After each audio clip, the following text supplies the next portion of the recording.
Vamos falar agora um pouquinho de ônus da prova, que essa é uma das questões interessantes que nós temos para discutir nesse código. Vamos fazer aqui só uma breve recordação, né, de como a gente trata a questão do ônus da prova. Se nós observarmos o artigo 333 do Código de 73, ele faz aquilo que nós chamamos de distribuição estática do ônus da prova. Ele, legislativamente, o legislador já distribui o ônus da prova. Portanto, o juiz sabe que, estaticamente, o legislador fez uma distribuição do ônus da prova e que, a princípio, o juiz está vinculado àquela forma de distribuição do ônus que foi preconizada pelo legislador. Basicamente, o artigo 333, ele diz que o autor tem que provar o fato constitutivo do seu direito. Certo? Ou seja, aqueles fatos que por si só respaldam o acolhimento do direito do autor. Portanto, o autor, a princípio, tem o ônus de provar a existência do vínculo, quando o vínculo é meramente negado. Ele tem o ônus de provar o trabalho em sobra-jornada para ele ter direito a receber horas extras e seus reflexos. Ele tem o ônus de provar a ocorrência do acidente de trabalho e por aí vai. E o que diz o 333.2? Quando o réu reconhecer o fato constitutivo do direito do autor, mas outro lhe opuser que seja impeditivo, extintivo ou modificativo do direito do autor, ele está atraindo para si o ônus da prova. Né? Então nós dizemos, por exemplo, o réu pode tomar uma questão de pedido de hora extra. Ele pode falar, olha, seguinte, de fato houve a prestação desse horário. O horário que é narrado, por exemplo, na petição inicial é verdadeiro. Mas eu tinha acordo de compensação. Eu tinha banco de horas. Ele reconheceu o fato constitutivo, mas outro lhe opôs que é impeditivo do reconhecimento ao direito de horas extras e seus respectivos reflexos. O réu assumiu para si o ônus da prova. Olha, o acidente aconteceu. De fato, eu reconheço. Esse acidente de trabalho aconteceu. Mas houve culpa exclusiva da vítima. O réu assumiu para si o ônus da prova. Por aí vai. Olha, de fato, Paradigma e Paragonado trabalharam juntos. Mas entre eles havia uma diferença de tempo de serviço que era de mais de 2 anos. Ou o serviço que eles realizavam não tinha a mesma perfeição técnica. Ele reconheceu o fato constitutivo, mas outro lhe opôs que é impeditivo do reconhecimento à equiparação salarial. Nesses casos, o réu está assumindo para si o ônus da prova. O que é o fato extintivo? Fato extintivo é quando você reconhece, olha, um direito pré-existiu, mas ele foi exterminado. Por exemplo, ele de fato tinha direito às horas extras, mas eu paguei as horas extras, e a partir de então o direito foi extinto. Ou então houve decadência. A decadência é uma forma de extinção do direito. E nós poderíamos aqui, forçando um pouco a barra, colocar a prescrição aqui, porque embora a prescrição ela não dê ensejo à extinção, né, do direito, mas ela extingue a pretensão, né, como nós sabemos.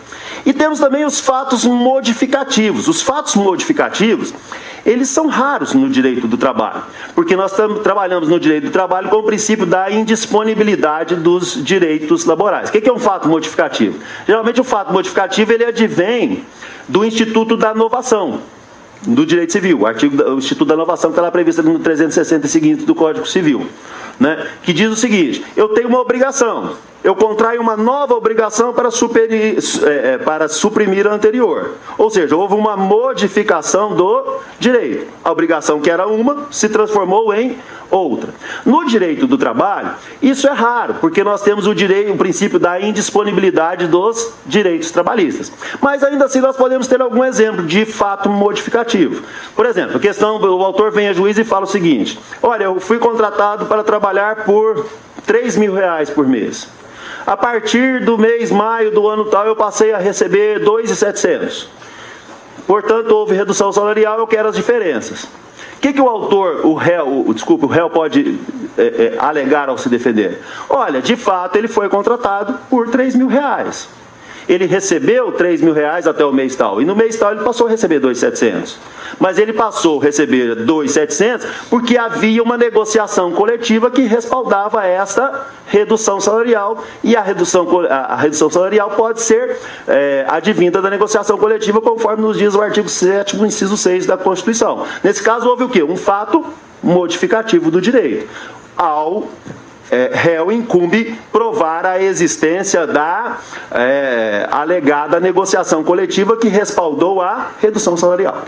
Enfim, isso aqui eu disse para nós recordarmos, né, todos nós sabemos disso aqui, para recordarmos como é que se dá aqui a questão da distribuição do ônus da prova no direito processual, estaticamente falando.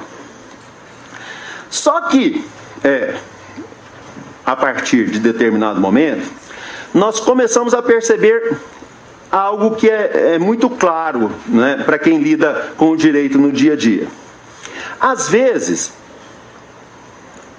quando o juiz distribui estaticamente o ônus da prova, ele pode estar impondo a quem tem o ônus, ele pode estar impondo um ônus que é muito custoso de ser desvencilhado. Né? É aquilo que nós chamamos, né, de prova diabólica. Né? Às vezes a alegação é provável, é verossímil, nós sabemos que é bem possível que os fatos tenham ocorrido daquela maneira, mas a prova a ser dada por uma das partes, geralmente pelo autor, ela é extremamente difícil, ela é improvável ou até mesmo impossível de ser feita. Ao passo que a contraprova da parte contrária é extremamente simples de ser feita. Certo? Então nós temos nessa questão aqui uma circunstância que doutrinariamente começou a nos possibilitar aquilo que nós chamamos de inversão do ônus da prova. Inversão do ônus da prova. Na realidade, nós precisamos de lei que nos autorize a inverter o ônus da prova? Não precisamos de uma lei infraconstitucional que nos autorize a inverter o ônus da prova. A possibilidade de inversão do ônus da prova, para ficar de 88 para cá, ela resulta da própria Constituição da República.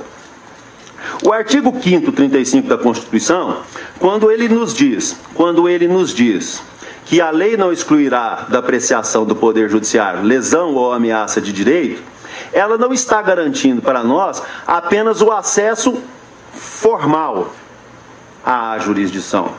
Ela é muito mais ambiciosa, a Constituição é muito mais ambiciosa. Ela quer nos garantir o acesso substancial à jurisdição. Porque, convenhamos, vir ao Poder Judiciário, formalmente falando, é extremamente simples hoje.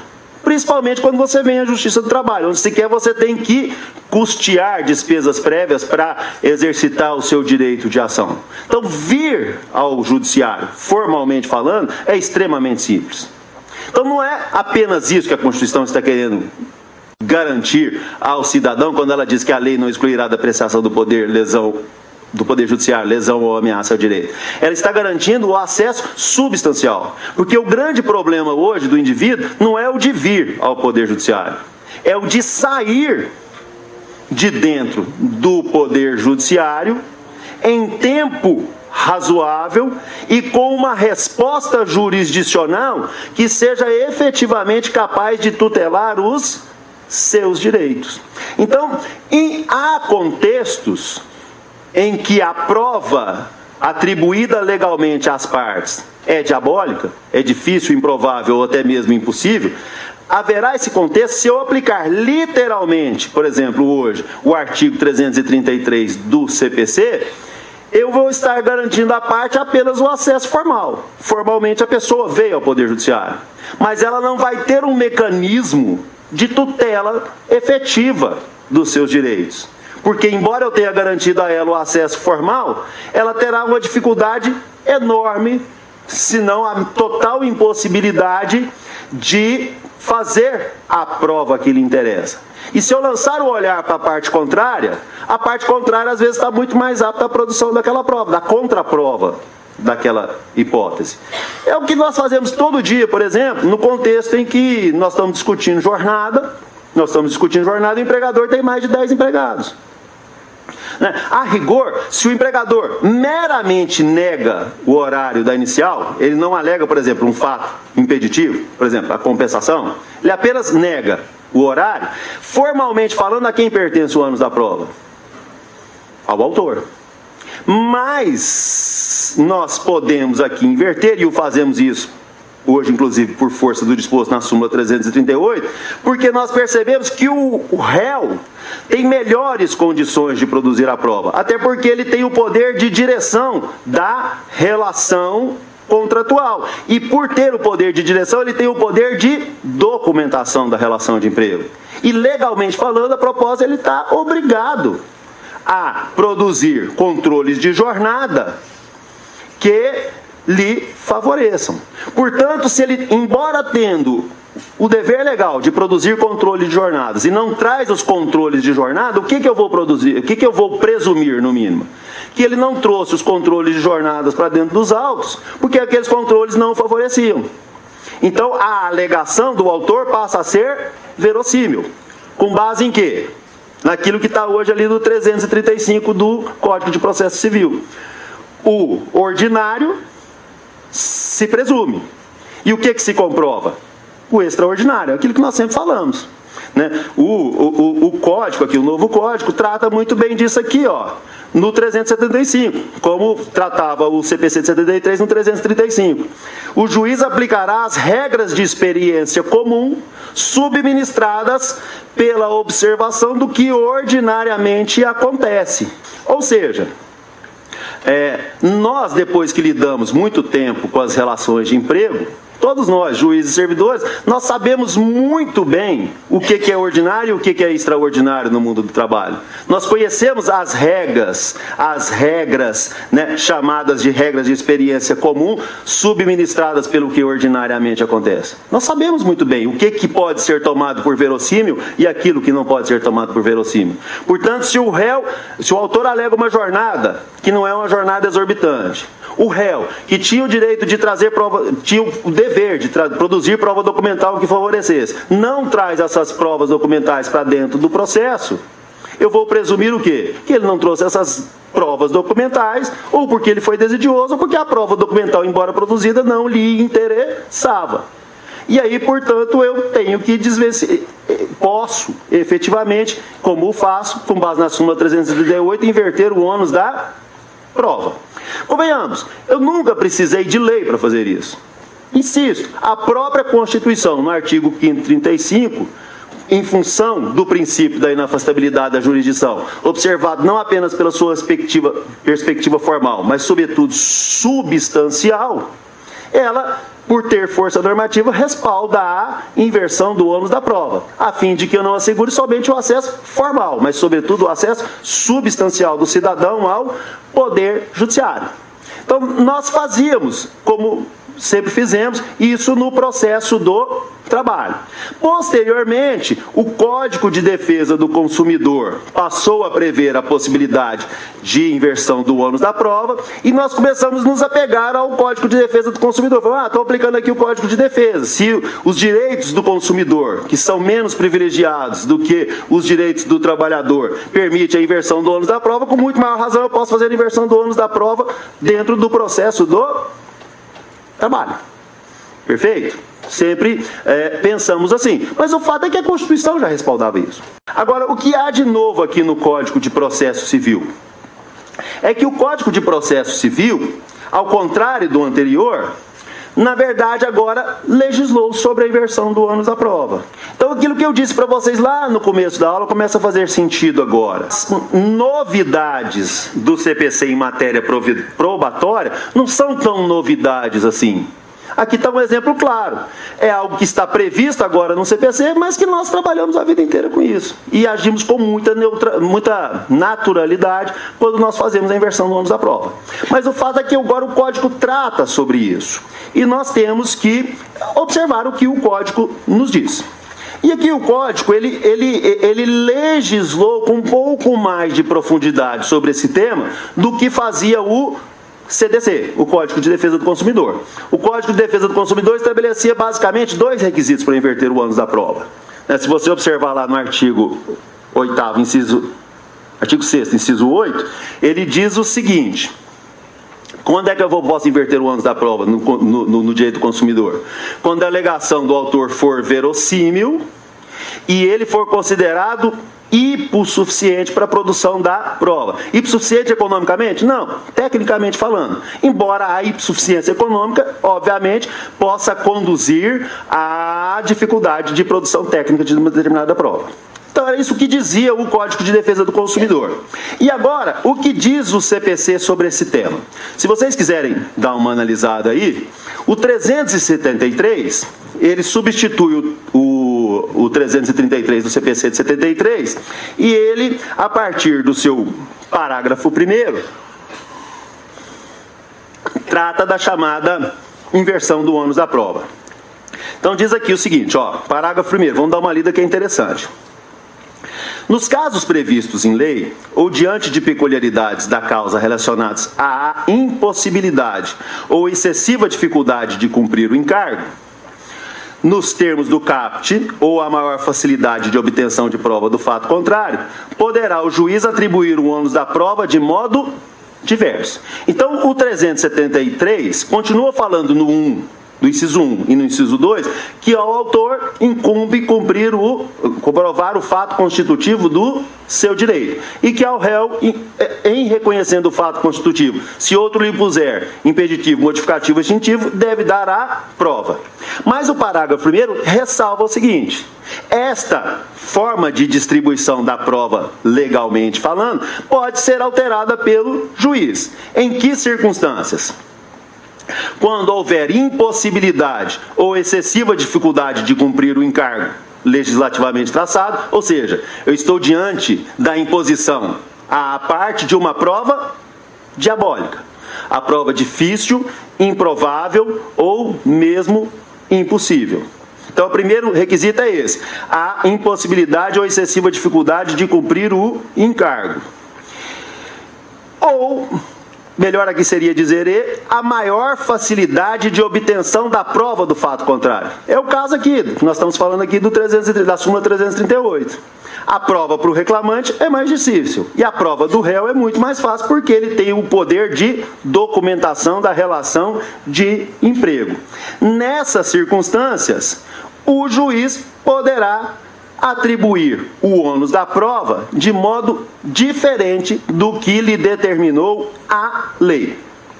Mas o parágrafo 2º, e aqui me parece que é uma novidade legislativa, embora também nós já tivéssemos consciência doutrinária desse ponto, o parágrafo 2º vem e diz o seguinte: que a inversão do ônus da prova não pode gerar uma situação em que a desincumbência do encargo pela parte seja impossível ou excessivamente difícil. Então, veja bem, eu não posso, por exemplo, inverter, se o ônus da prova pertence ao autor, eu não posso inverter o ônus da prova se eu atribuir ao réu igualmente a produção de uma prova diabólica, aquela prova que para ele também vai ser excessivamente difícil. E aqui nós temos um problema de como resolver esse impasse.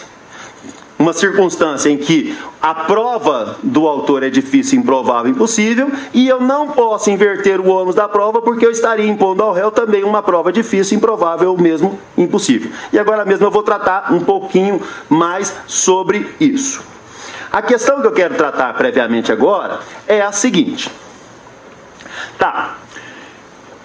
Naquelas circunstâncias em que eu estou agora autorizado a inverter o ônus da prova, e mesmo nas circunstâncias de distribuição não dinâmica, mas sim estática do ônus da prova, a questão que o Código coloca para nós como uma discussão prévia é a seguinte: em que momento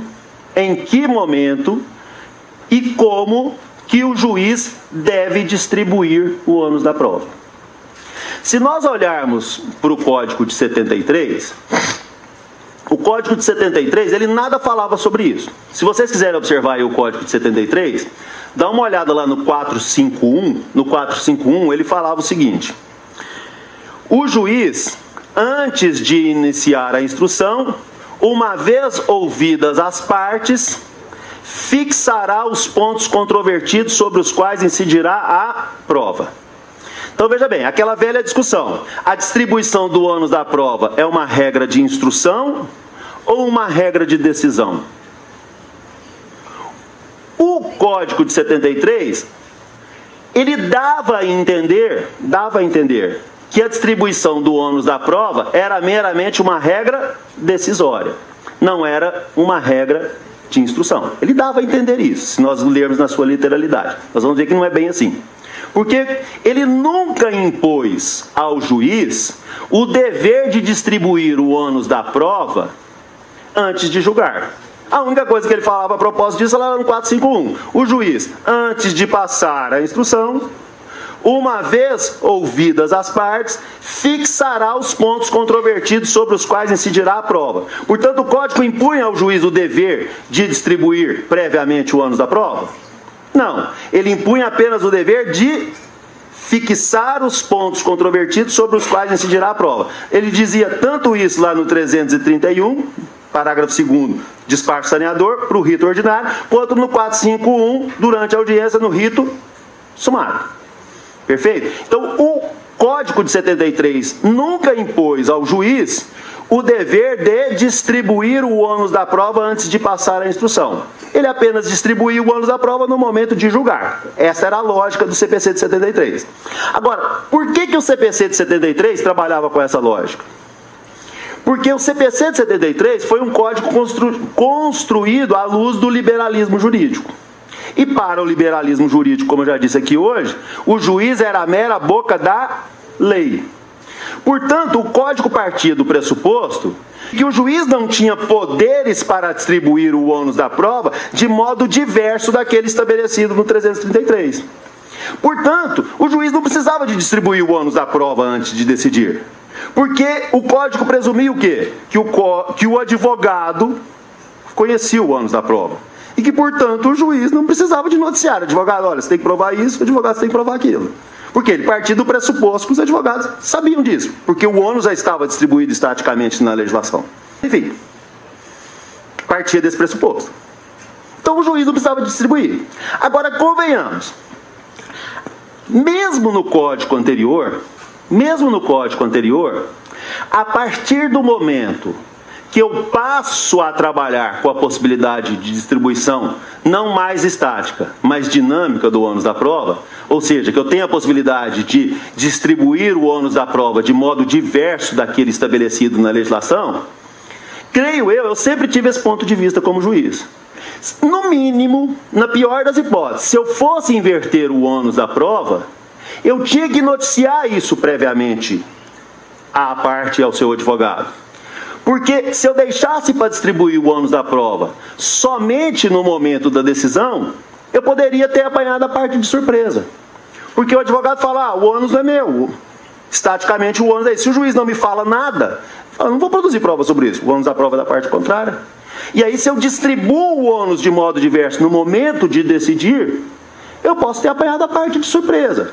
E convenhamos, eu teria sonegado a ela o direito ao contraditório e ampla defesa com os meios e recursos que lhe são inerentes. Porque o advogado, convenhamos, ele tem a obrigação de saber como o ônus da prova está distribuído na lei. Mas ele não tem a obrigação de penetrar na mente do juiz para saber como é que o juiz vai distribuir a prova. Então, particularmente, eu sempre, desde antes do código anterior, eu sempre distribuo o ônus da prova em audiência. Eu vou inverter ou não? Isso é um negócio que funciona extremamente bem. A gente acha que isso é difícil, mas não é. É fácil e produtivo. Geralmente, toda minha audiência, como é que eu faço? Primeira coisa, eu vou no 451. Falo, doutor, o senhor quer produzir prova sobre quais fatos? A advogada, eu quero produzir prova disso, disso, disso. Doutor, o senhor quer produzir prova de quais fatos? Eu quero produzir prova disso, disso, disso, disso. Aí o que eu faço? Uma vez ouvidas as partes, que é o que o 451 me determina, eu fixo, por decisão minha, os pontos controvertidos sobre os quais incidirá a prova. Ou seja, está todo mundo sabendo. E eu desvencilhei de uma obrigação que a lei me destina, que é o 451, que dialoga com o processo do trabalho muito bem. É o saneador. Exatamente. É o saneador. Veja bem, o processo do trabalho ele não tem um despacho saneador, como tem o processo civil, mas ele tem um momento que é o ápice da atividade, porque o saneador, tanto no processo civil quanto no processo de trabalho, ele é feito ao longo do processo. O processo civil, ele tem um ápice da atividade saneadora, que é o despacho saneador, que não existe no processo de trabalho. Agora, isso não quer dizer que o processo do trabalho não tem um momento que é a culminância do saneamento. Ou seja, o juiz só pode partir para a instrução a partir do momento que ele tem saneado feito. Então, nós fazemos o saneador, no nosso caso, nós deveríamos fazer ele em audiência. Doutor, quer produzir prova sobre o quê? Doutor, quer produzir prova sobre o quê? Ouvidas as partes, fixe os pontos controvertidos sobre os quais incidirá a prova. Essa é uma das atividades saneatórias. Se você olhar o 331, parágrafo 2º, ele fala que no saneador o juiz fixará os pontos controvertidos sobre os quais incidirá a prova. Então nós fazemos o saneador em audiência, pelo menos deveríamos fazer. Agora a questão que se coloca é a seguinte: além de fazer isso, porque a lei me determinava, o que eu fazia? Espontaneamente, a lei nunca me determinou. Eu distribuía também o ônus da prova. Até porque, em algumas circunstâncias, eu já sabia previamente que na hora de decidir eu ia inverter e eu não queria apanhar a parte de surpresa. Então, eu sempre fiz a distribuição do ônus da prova. Embora, no Código 73, isso não seja exigido do juiz. E essa é uma das novidades que foram introduzidas agora no Código. Por quê? Eu insisto. Por que o CPC de 73 não exigia isso do juiz? Porque ele partia do pressuposto que o juiz era a boca da lei e que o ônus da prova já estava distribuído na lei e que o advogado tinha o dever de conhecer a lei. Mas agora ficou muito claro, já li aqui para vocês os dispositivos, que sim, o ônus da prova pode ser invertido. Então, no contexto novo como esse, nada mais razoável de se tratar da distribuição do ônus da prova não apenas como uma regra de julgamento, mas também como uma regra de instrução, a cujo respeito a parte tem o direito de ter ciência prévia. Portanto, olha aqui o que diz o Código. Vamos ler de novo o parágrafo 1º do 373. Nos casos previstos em lei, ou diante das peculiaridades da causa relacionadas à impossibilidade ou excessiva dificuldade de cumprir o encargo nos termos do caput, ou a maior facilidade de obtenção de prova do fato contrário, poderá o juiz atribuir o ônus da prova de modo diverso. Mas aí o que o Código exige dele? Desde que o faça por decisão fundamentada, ou seja, você tem que fundamentar por que você está invertendo o ônus da prova. Artigo 93, inciso 9 da Constituição. Sequer a Constituição o Código precisava dizer isso. E aqui, caso em que deverá dar à parte a oportunidade de se desincumbir do ônus que lhe foi atribuído. Então o Código aqui já dá um indicativo. Você tem que noticiar isso previamente. Porque a parte tem que ter a possibilidade de se desincumbir do encargo que lhe foi atribuído. E para isso é necessário o quê? Que ela tenha ciência prévia. E aí, para a gente entender melhor o alcance do parágrafo 1º, é legal nós lermos ele conjugadamente com o dispositivo do Código que trata do despacho saneador. Olha, vamos lá. Onde é que o Código trata do saneador? No 357. Então, olha o que ele fala aqui sobre o despacho saneador. Nós já falamos qual que é o momento do ápice do saneamento do processo do trabalho, que é em audiência antes de passar a instrução. Olha o que o 357 diz. Não ocorrendo nenhuma das hipóteses deste capítulo, deverá o juiz, em decisão de saneamento e de organização do processo, 1. Resolver as questões processuais pendentes, se houver, o que já era dito no Código anterior. Delimitar as questões de fato sobre as quais recairá a atividade probatória, especificando os meios de prova admitidos. Também nenhuma novidade. Nós já fazíamos isso no Código anterior. Mas aqui está a novidade. 3. Definir a distribuição do ônus da prova. Observado o 373. Ou seja, aqui está muito claro que você, antes de passar a instrução, em decisão de saneamento, você tem que definir a distribuição do ônus da prova, em decisão fundamentada. Isso por quê? Porque, veja bem, o novo Código, se você observar por que o Código diz isso, lá no 373, parágrafo 1º, parte final, e aqui no 357, a raiz dessa mudança de concepção está na mudança da nossa concepção sobre o direito ao contraditório. Até o CPC de 73, nós cultivávamos uma noção de contraditório que era meramente formal. Nós compreendíamos o que por contraditório? Uma parte tem o direito de saber quais são as alegações da parte contrária para poder rebatê-los. O Código de 2015, ele avança um pouco na nossa compreensão do que deve ser considerado contraditório. E ele esclarece que o juiz também é um dos sujeitos que, na perspectiva da cooperação, deve contribuir com as partes para que o contraditório seja maximizado. Então, se você observar, lá no início do Código,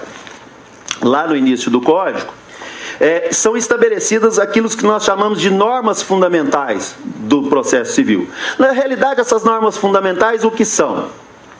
Elas nada mais são do que o reconhecimento infraconstitucional de algumas garantias que a Constituição reconhece, processualmente falando, para o cidadão. E uma delas é do contraditório. Só que o artigo 10º, o artigo 10, melhor dizendo, do novo Código de Processo Civil, ele, como eu disse, aprofunda a noção de contraditório. O contraditório sai do plano formal para ser concebido no aspecto substancial.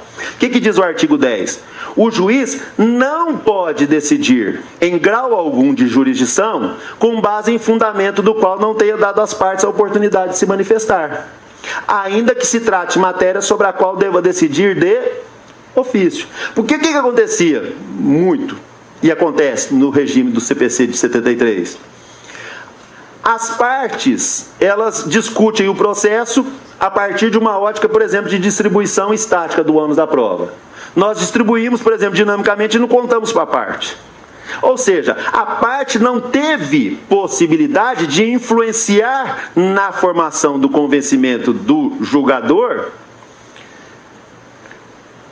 relativamente aos critérios pelos quais ele distribuiu a prova.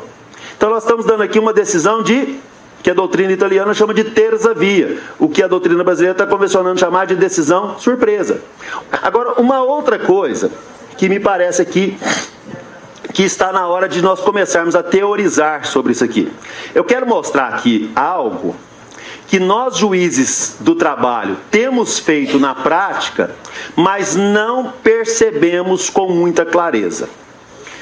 Me parece que, principalmente agora em função do que está disposto no parágrafo 2º do 373, nós temos que começar a trabalhar, teoricamente falando, no processo de trabalho, com a noção daquilo que a doutrina chama de redução do módulo da prova. Pelo seguinte questão, vamos voltar aqui a algo que nós já vimos no 373, mas eu vou repetir aqui para a gente afinar o nosso discurso. Vamos lá no 373, mais uma vez, no parágrafo 2º, para ver o que ele diz. Só para a gente situar, já falei, mas vamos repetir. Parágrafo 2º. A decisão prevista no parágrafo 1º, que decisão? A de inversão do ônus da prova. A decisão prevista no parágrafo 1º deste artigo não pode gerar situação em que a desincumbência do encargo pela parte seja impossível ou excessivamente difícil. Então, veja bem, eu só posso inverter o ônus da prova quando, ao invertê-lo, eu estou inviabilizando que, de uma parte, em regra o autor, seja exigida uma prova diabólica, ao passo que a contraprova da parte contrária seja viável. Agora, eu não posso inverter o ônus da prova num contexto em que, ao impedir de que o autor faça uma prova diabólica, eu esteja exigindo do réu uma prova igualmente diabólica. Isso o Código nos diz e nós já vimos. Agora, como é que nós vamos lidar com isso na prática? Deixa aqui eu dar um exemplo bastante interessante que me parece que elucida bem essa temática. Vamos pensar aqui em salário por fora, que é uma coisa que a gente lida todos os dias no processo do trabalho. Salário por fora. Então, Veja bem, quando eu falo em salário por fora, se o autor vem e fala, olha, parte do meu salário era pago por fora, e o réu nega isso, e isso é geralmente o que acontece, de quem que é o ônus da prova? O ônus da prova é do autor, porque ele alegou o fato constitutivo e o réu meramente o negou. Ele não o admitiu e outro lhe opôs que seja impeditivo, modificativo ou extintivo. Perfeito? Então o ônus da prova é do autor. Aí, você poderia chegar num contexto que você fala, poxa, eu vou inverter o ônus da prova aqui. Você fala, por exemplo, você poderia usar a seguinte argumentação. Olha, a alegação de salário do reclamante é verossímil. Por quê? Porque eu sei que os salários de mercado são superiores a ele que ele recebe. Então a alegação dele é verossímil? Sim. A prova dele é difícil? Sim. Por quê? O ônus da prova de salário por fora é um dos mais difíceis de ser produzido no processo de trabalho, né? A gente costuma falar que em futebol não tem mais bobo, né? Em direito de trabalho não tem mais ninguém bobo também. Quem paga salário por fora hoje toma algumas cautelas para inviabilizar a produção do pagamento por fora. Né? Já se vai longe o dia de que o cara pagava o salário por fora e depositava ele na conta corrente, né? E facilitava a sua prova. Geralmente o que o sujeito faz? Ele paga o salário em dinheiro, dentro de um quartinho isolado, que não tem nenhuma testemunha. Então a prova do autor é extremamente difícil, porque é difícil você falar, vem uma testemunha que vai falar para você assim, doutor, eu vi ele recebendo salário, peguei o dinheiro na minha mão, contei, olhei o olerite dele e vi que ele recebeu mais do que constava no olerite. Se uma testemunha falar isso para você, você vai falar, está mentindo. Geralmente a testemunha não faz isso. Então, a prova do reclamante, nesse caso, é difícil? Sim. A alegação dele pode ser verossímil, em função dos salários praticados no mercado. E eu sei que a prova dele é difícil, é a chamada probação diabólica. Difícil, improvável ou até mesmo impossível. Nesse contexto, o que você diria? Ah, eu vou inverter o ônus da prova. Posso inverter o ônus da prova? Não. Nós nunca fizemos isso. E agora o código deixa muito claro o motivo por que nós não invertemos o ônus da prova nesse caso. Por quê? Porque ao inverter o ônus da prova, eu estaria exigindo do réu uma prova igualmente diabólica. Porque, afinal de contas, ele teria que provar o quê? Um fato negativo. Eu não estou dizendo que fato negativo não pode ser provado. Pode, por via de um fato positivo. Mas, convenhamos, essa prova também é extremamente difícil. Como é que o réu vai provar que eu não pago salário por fora? É difícil. Eu não posso exigir essa prova dele. Exatamente, é um fato negativo. Como é que ele vai provar um fato negativo? Às vezes dá para provar um fato negativo. Por exemplo, o réu disse que eu cometi uma falta grave e por isso me dispensou por justa causa. Aí eu provo, por exemplo, um fato positivo. No dia que aconteceram os fatos, eu estava de férias. Então, por via de um fato positivo, eu posso provar um fato negativo. Mas convenhamos, em regra, o fato negativo é extremamente difícil de ser provado. E é o caso aqui. Eu sei que a prova do autor, a alegação dele pode ser verossímil, porque o salário contratualmente é outro. Eu sei que a prova dele é difícil, mas eu não posso inverter o ônus da prova. Pelo motivo do parágrafo 2º. Porque o parágrafo 2º diz o seguinte, ao inverter o ônus da prova, eu não posso direcionar para a parte contrária uma prova extremamente difícil também. E eu estaria exigindo do réu uma prova extremamente difícil. Nós temos em rota de colisão aqui dois direitos fundamentais. De um lado, está clamando por proteção o direito do autor à inafastabilidade substancial da jurisdição. O processo tem que tutelar os seus direitos. Por outro lado, o processo para tutelar o direito do autor não pode sonegar ao réu o exercício do contraditório, ele impondo uma prova que eu sei que ele não vai conseguir também produzir. Então está em rota de colisão o direito fundamental e inafastabilidade da jurisdição com o direito de defesa, ampla defesa e contraditório com os meios de recurso que lhe são inerentes, que é tenho que reconhecer ao réu. Como que eu vou resolver esse impasse? Na verdade, na prática nós sabemos como é que nós resolvemos esse impasse. Nós sabemos, mas nós não temos dado justificação teórica satisfatória para as nossas decisões. E me parece que o Código nos convida a pensar na solução teórica melhor para resolver esse impasse. Porque veja bem, o que você faz? Na verdade, você resolve o conflito por prova indiciária, prova circunstancial.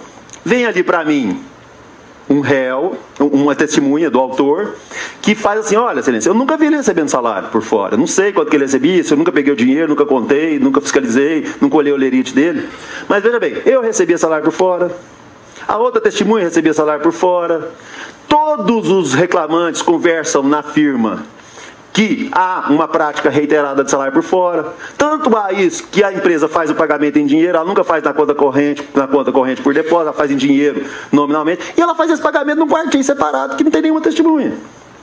Ou seja, quando você prova isso, você fez prova cabal de que o reclamante recebia salário por fora, mas você colheu o quê? Indícios que me conduzem à presunção de que, de fato, aquela pessoa recebia salário por fora. E aí eu tutelo o direito. Nós fazemos isso na prática. Só que nós não damos justificativa teórica para nossas decisões. E onde que está a justificativa teórica para isso? Está em uma teoria alemã que foi desenvolvida pelo professor Gerhard Walter, um professor alemão que trabalha com essa noção de redução do módulo da prova, que foi trazida para o direito brasileiro, para o processo civil brasileiro, pelos professores Marinoni e Ehrenhardt, e com a qual eu estou trabalhando agora no meu livro. Veja bem, não quero afirmar aqui algo, nenhuma heresia, mas eu não conheço nenhum processualista do trabalho que aborde essa técnica de redução do módulo da prova. Eu acredito, obviamente que eu não posso afirmar isso com todas as vezes, mas eu acredito que eu sou o primeiro autor que está tratando desse tema no processo de trabalho. E não é nada original, insisto. A teoria foi desenvolvida na Alemanha, foi trazida para o direito brasileiro pelos professores Marinoni e Ehrenhardt no processo civil, e eu estou agora cultivando ela no processo do trabalho. A teoria de redução do módulo da prova é uma teoria que o quê? Ela, em síntese, ela reduz as exigências de prova para facilitar a formação do convencimento do Estado juiz. Em que contextos? Justamente nesses contextos aqui do parágrafo 2º do 373. Um contexto em que o ônus da prova é diabólico para os dois lados. E eu não posso pura e simplesmente inverter o ônus da prova. Por quê? Tanto a prova que eu vou exigir do autor é diabólica, quanto a prova que eu poderia exigir do réu é diabólica. Nesse contexto, veja bem, eu tenho um problema sério aqui, quase que uma aporia. Eu tenho quase que uma aporia aqui. Eu não tenho muito como resolver o impasse. Porque eu não posso inverter pura e simplesmente o ônus da prova, porque eu estou impondo à parte contrária uma prova diabólica. Mas eu não posso também, ao deixar de inverter o ônus da prova e sabendo que a alegação do autor é inverossímil, acabar por não tutelar o seu direito. Porque eu não posso exigir dele a prova cabal. Então, nessas circunstâncias, eu posso decidir com a redução do módulo da prova, com a redução das exigências de prova para facilitar a formação do meu convencimento. Aquilo que eu disse. O problema da verdade, voltando lá atrás, no começo da aula, o problema da verdade, ele passa, já disse, por 3 etapas dentro do processo. Lembra? Eu falei, olha, uma alegação pode ser possível, com o aprofundamento do contraditório, a alegação que era possível passa a ser verossímil, e o ideal é com que o exaurimento do contraditório eu chegue a uma situação de altíssima probabilidade de eu estar trabalhando com a verdade dos fatos. Aí o que eu disse? O problema da decidibilidade no processo é construir um ambiente seguro no qual eu possa sempre, ao decidir, atuar não com base em um juízo de certeza, mas com um juízo de altíssima probabilidade de estar trabalhando com a realidade. Portanto, a decisão cognitiva exauriente, ela reclama a probabilidade da realidade dos fatos. Agora, nesse caso específico, eu reduzo as exigências de prova, porque a prova é diabólica para os dois lados. Então eu estou diante de uma situação que eu posso julgar, ainda que definitivamente, com base excepcionalmente em um juízo de verossimilhança e não de probabilidade. E muito menos de certeza, porque eu já disse que a certeza é impossível de ser obtida. Perceberam? Tem um julgado que eu cito aqui no meu livro. Oi? Ah, beleza. Só terminar esse raciocínio aqui, eu já libero a gente para o intervalo.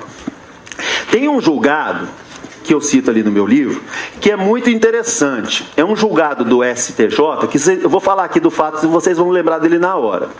Nesse caso, eu cito ali a ementa do acórdão todinho do STJ. O STJ, ele julgou com base na teoria da redução do módulo da prova. Ele só não disse que estava usando a teoria da redução do módulo da prova. Ele fez mais ou menos o que a gente faz no direito do trabalho. A gente usa a teoria da redução do módulo da prova sem justificar por que nós estamos reduzindo o módulo da prova. Quer ver o caso? Vocês vão lembrar dele agora.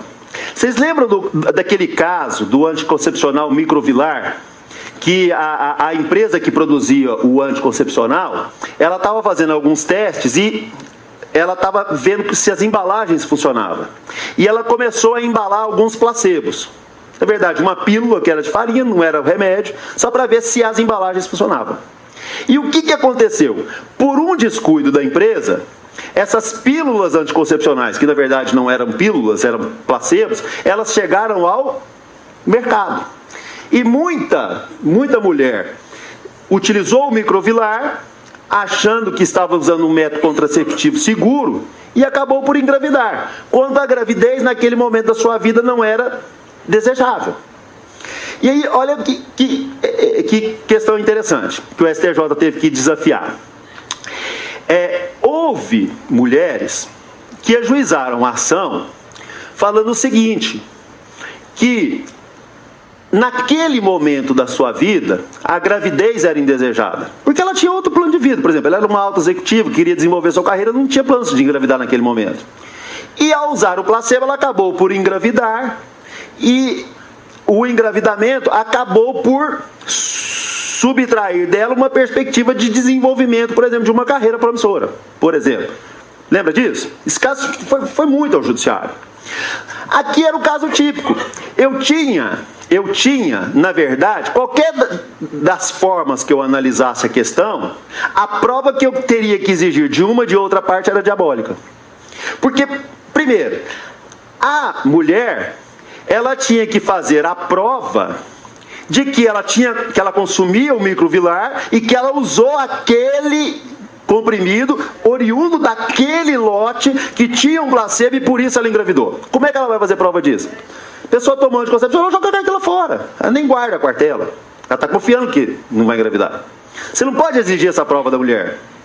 Por outro lado, dava para inverter o ônus da prova?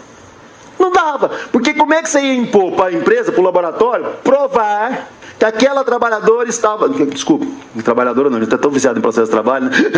Que aquela pessoa, aquela mulher no caso, ela não tinha usado um placebo e que ela engravidou porque queria. Percebeu? Então assim, não dava para eu exigir a prova da mulher e não dava para exigir a prova da empresa. E portanto não dava para eu inverter pura e simplesmente o ônus da prova. Nesse caso, o que o STJ fez? Ele começou a deferir as indenizações quando as mulheres mostravam e traziam provas indiciárias, circunstanciais, suficientes para induzir o Estado juiz a presumir que aquele fato era verdadeiro. Portanto, que ele era verossímil, não que ele era necessariamente provável. Perceberam? Então, por exemplo, no caso lá que eu transcrevo a jurisprudência, a mulher provou que ela usava anticoncepcional, que o anticoncepcional que ela utilizava era o microvilar. Isso é possível por via de prova testemunhal e outras.